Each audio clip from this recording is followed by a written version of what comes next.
Pete Hegseth, now the Secretary of War, is back in the news with his recent meeting of all generals and admirals of the United States military, in which he said something that I am personally offended by.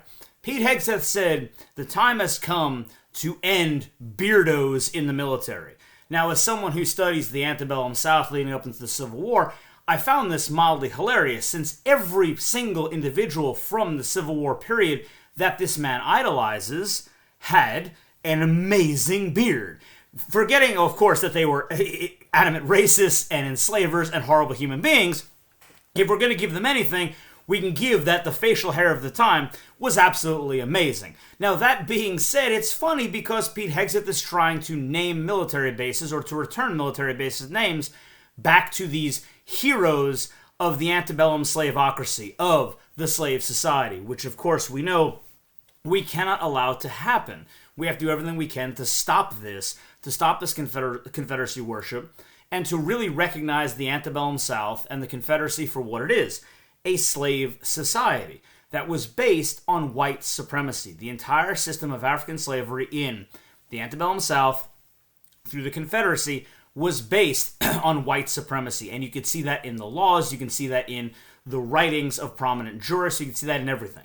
So go back, please, if you're new to the channel, watch my previous videos on that. I will be posting more in the near future. I had to take a quick break because the semester is back on. I'm a law professor, I do teach, and I'm currently going through the editing process on 2 papers that are being published in law reviews in 2026 that I've written, so I was a little busy, but I wanted to come back because this beardo comment I found to be hilarious. Now, of course, again, right, it's not the beards that, whatever. It's the point being that it was kind of hilarious to see all these men that he idolized, but for some reason, for them to have beards 100 some odd years ago, is somehow a beard now takes away from discipline and military order and all of that. It's just dumb. It's stupid things to pick fights about. But something that's not dumb to pick a fight about is Hegseth's lust for the Confederacy. And one of the things that he and the Trump administration are trying to bring back is, or at least to have refurbished, redone, reinstated, is the Confederate monument in Arlington.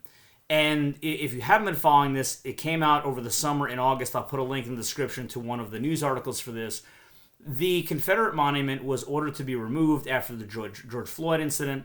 And with the Trump administration back in office, they have decided that it needs to come back. And they've renamed it the Reconciliation Monument to get around any prohibitions about a Confederate monument in Arlington National Cemetery. Now, the big problem with this monument, because I do have a problem with all Confederate monuments, save for one thing, or, we'll get into that, but the idea being that a monument, let's say, to soldiers that died in a cemetery, I don't see as being a problem. Those soldiers still had families, all of that. Nothing glorifying what they did, nothing glorifying their cause, acknowledging the grotesqueness of their cause and of the Confederacy. But here lies someone who was, loved by a family, went off and fought and died. I don't have a problem with monuments in places like cemeteries. I believe all other monuments that glorify generals and heroes of the Confederacy absolutely need to be removed and need to be put in museums. Because museums are the places where we can learn from this. No one is saying a race history. No one has ever said a race history. What people are saying is put these where they belong. Like, for example, General Lee, who has no real connection at all with New Orleans. You had Lee Circle with a giant statue of General Lee on a horse. Why?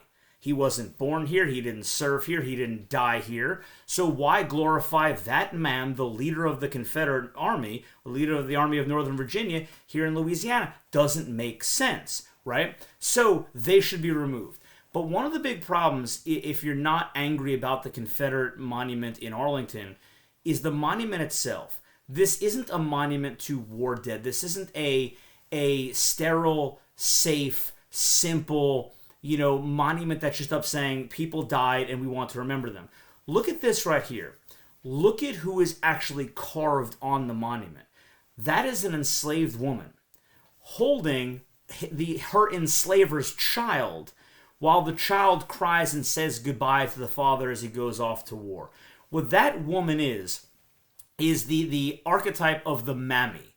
in the Southern antebellum slave society, where black women would be taken into domestic service to raise and to nurse their enslavers' children. So they became like the nannies of the home.